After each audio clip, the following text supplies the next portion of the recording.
Bwana, mambo vipi? Mimi naitwa Genevieve, niko na mbobezi hapa. Sasa hivi kati ama hii wiki nzima tumekuwa kuna video moja imekuwa ikitrend sana.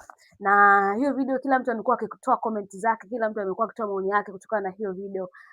Sasa utajuza ni video gani, lakini mimi na mbobezi tuko hapa kwa ajili ya sisi pia kutoa comment zetu kuhusiana na hiyo video. Na kwa nini tumekuja hapa kuja kutoa comment zetu na nyinyi msikie? Ni kwa sababu ya hii video ya mama yetu mtumishi wa Mungu Pastor Rose. Tuisikilize kwanza hapo. Yule mzee Mushi kule kijijini si mlimuona Insta? Yule baba amenisomesha mimi kuanzia chekechea mpaka form 6. Nikatoka form 6 nikaenda chuo kikuu. Nikapata degree ya kwanza, nikapata ya pili, nikapata ya tatu, nikapata ya 4. Nije kuishia kufua boxer. Like all that investment niishie tu kupika? No. Okay. I was not just created for the kitchen and the bedroom. I was created for more than that. Naamini umeisikiliza vyema kabisa. Sasa mimi hapa kwa upande wangu mama yuko sahihi kwa baadhi ya vitu. Yaani nusu yuko sahihi, nusu mama kidogo ameteleza. Kateleza wapi? Tujue. Mama ukinukuu hapo tulipomsikiliza mwanzo anasema kwamba yeye hatoishia tu kufua boxer za mume wake, hatoishia tu kumpikia. Yaani tafsiri yake hataki kuishia kuwa nini? Kuwa mama wa nyumbani, kwamba ana kusudi ambalo amefanyaje? Amepewa na Mungu ambalo anatakiwa afike hapo. Ni kitu ambacho kizuri, na tunatamani hata sisi pia wanawake zetu, umeona wake zetu ambao Mungu atatubariki kuwapata, wawe na maono licha ya kuwa mama wa nyumbani ambaye ataitunza familia yangu, lakini pia awe na kitu kingine cha ziada, si ndio? Na pia kuna mahali ameuliza kwamba ukitoa kuwa mke wa, maana yake si ndio kwamba utakuwa nani, yani uwe na kitu kingine cha ziada, si ndio? Lakini hapo sasa, kwenye lakini sikiliza kwanza hapo kabla tujaja kwenye lakini. Nafundisha mahali nikawaambia, kwa mfano kama ni dada uliolewa, tukiondoa neno Mrs kwenye jina lako, kitu gani kinabaki? Hicho kinachobaki, that's your true value. Wengi hapa nyie watoto wadogo, vijana, yani sasa hivi unachowaza ni mahusiano. Ulali ukiamka mahusiano, ukiingia kwenye maombi mahusiano, ukifunga mahusiano. Shoga yangu, mahusiano utayaingia, utayachoka. Tuulize sisi. Hapo mama ndipo alipoteleza. Umeelewa? Anapoandaa wadada kwamba ikitokea kwamba mume wako amekuchiti, wewe kwamba ndo unyanyuke sasa uwe na kiburi, unyanyuke sasa umuache, umeona, na vitu vingine, umeona bwana, vitu vya namna hiyo, yaani kwamba ndoa haivunjiki hapo katikati, ujinasibu na mimi nina degree, wewe msomi, na vitu vya namna hiyo. Hapo ndo alipoharibu. Lakini kwingine kote huko umeona amekwenda vizuri na kuwafanya watu waone kwamba ndoa sio kitu, yaani hivyo vitu vingine vya usomi ndio kitu. Yaani kwamba wanawake sasa waangalie sasa hivi kwamba kuolewa tena sio kitu tena, sio kusudi la Mungu tena, yaani kuna kitu kingine ambacho kipo hapo. Ndo alipokosea. Mimi nadhani mama Rose Shaboka hajakosea. Kitu ambacho nyinyi wanaume wengi wamemuelewa vibaya au wamemuelewa tofauti mama Rose Shaboka. Mama ana kitu ambacho alikuwa anajaribu yeye kukiongea ni kwamba wadada wasikurupukie sana mahusiano. Yaani wao sasa ukilala ukiamka ni baba nipe ndoa, ukilala ukiamka baba nipe ndoa, ukila ukinywa baba nipe ndoa.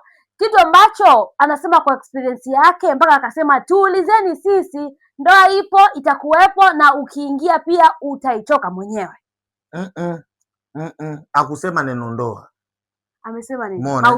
Mahusiano, si ndio? Anyways, basi mama alikuwa anajaribu kutuambia kwamba alikuwa anajaribu kuambia mabinti zake kwamba tusifocus sana na hiyo ndoa. Hiyo ndoa ipo, kama ambavyo sisi tulikuwa kutoka tuko wadogo tunaambiwa kwamba msifocus sana na mahusiano mtayakuta.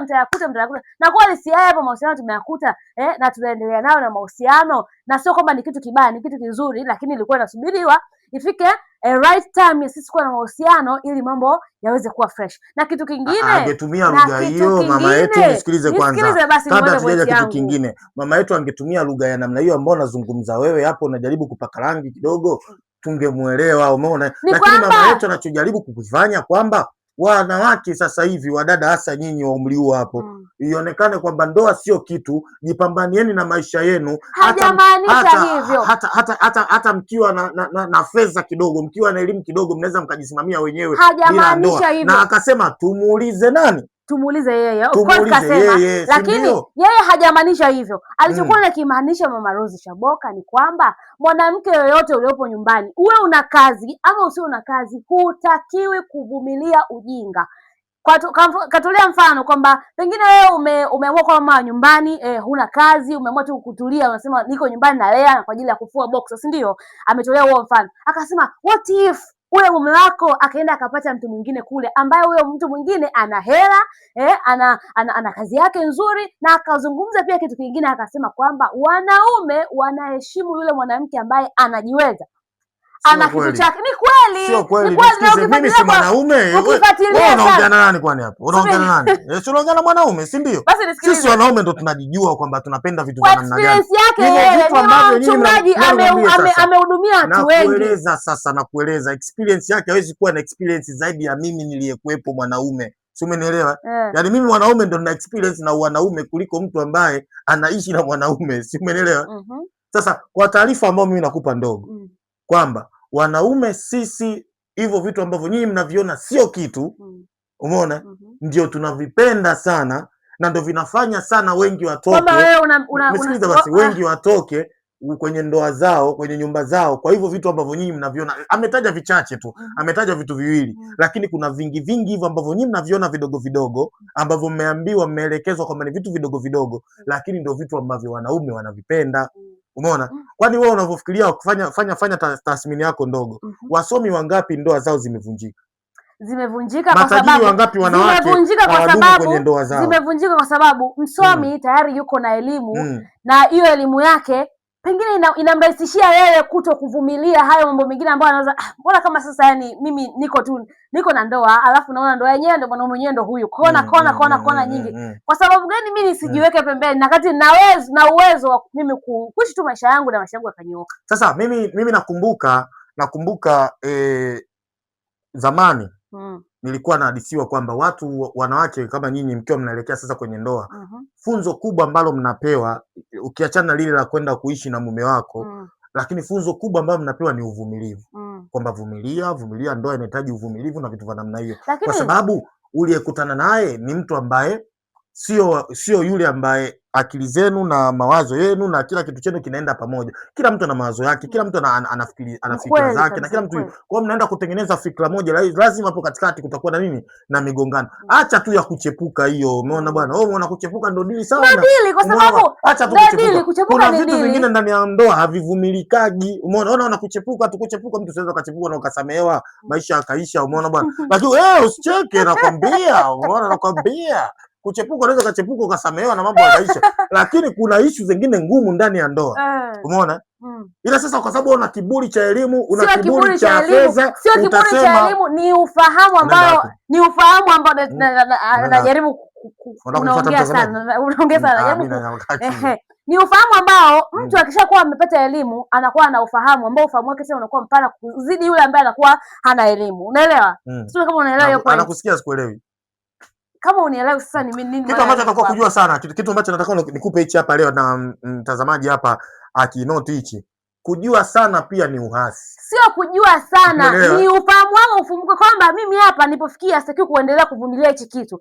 Yaani mimi hapa nilipofikia sitaki kuendelea kumtolerate huyu kijana aendelee kufanya haya mambo. Kuna muda inabidi muoneshe action moja ili aweze kukaa sawa. Yaani kwamba ujifanye sasa mimi ndo tajiri, mimi sio tajiri, yani ku step up, yani sio elimu. Mimi nawaambia ukweli.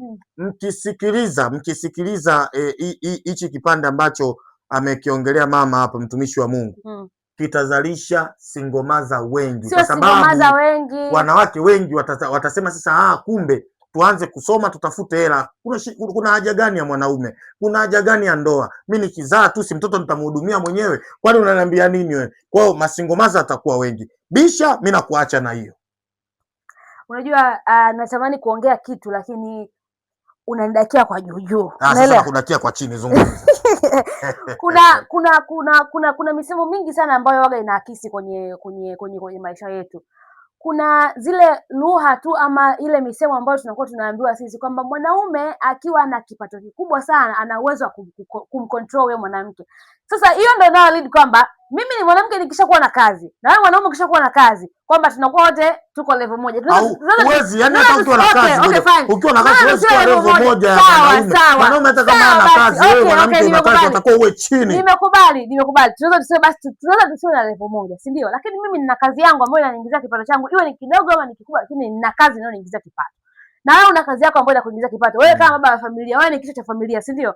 Kwa hiyo inapotokea kwamba mimi na wewe tunakuwa na zile misunderstanding ambapo mimi nikaamua sasa kuondoka, kwa sababu naweza nikaamua kuondoka kwa sababu ninafanyaje na kitu changu ambacho kinaweza kanifanya mimi nikaendelea na maisha yangu. Lakini kuna kitu kingine ambacho kinafanya sisi tuvumilie wanawake, ni kwamba unavumilia kwa sababu huna pa kwenda. Hicho ndio kitu ambacho kinawafanya hata watu wa zamani walikuwa wanavumilia. Sio kama walikuwa na uvumilivu hivyo, hapana. Walikuwa hawana sehemu ya kwenda. Anaogopa akirudi nyumbani atasemwa kwamba kwa nini wewe karudi nyumbani, ndio imemshinda, maana atakuwa mengi. Lakini siku hizi utendawazi, elimu, mtu ashakuwa na vitu vingi kichwani ambavyo iko navyo, ana kazi yake, anaweza kujihudumia mwenyewe, anaweza kujitekea, anaweza kalea pia hata watoto wake mwenyewe. Kwa nini asiondoke? Hicho kitu ambacho tunafanya. Mjadala huu tunakuachia wewe pia mtazamaji hapo.